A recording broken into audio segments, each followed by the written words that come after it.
ए भाइ अलि होस पुऱ्याएर बोल्ने गर्ने गरौँ है। मैले तपाईँलाई को नम्बर फेरि तपाईँले सबैको नाम ल्याउनु भएको छ, ख्याल गर्नु होला है। म घर फ्यामिलीमा बसिया मान्छे, तपाईँले ततर गर्न मिल्दैन, बुझ्नुभयो? त मैले रविलालसँग जा, त माथि अफिस देवसँग जा, त मैले के गर्छु त माथि पुरो अवकाश गर्छ भन्छ माथि त माथि मिडियामा आएछ भने तेरो घाँटी काट्ने माथि त म चाहिँ भोलि बिहान काठमाडौँ गएर होटलमा भात खाँदैछु है। त मैले कोठामा बसेर सोधिरहेको छु तर बरु भात खाएर पाउँछ सिक्ने त मैले भिखारी हुनेछ भन्छ। मैले एउटा लेदरको ज्याकेट लगाएर म एक मान्छे लगाएर हिँड्ने मान्छे त म पुरै अहिले तल मैले कपडा किन्न दिन्छु के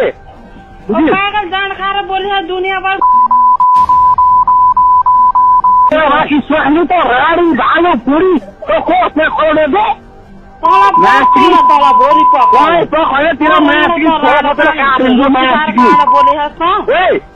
राडी भाइ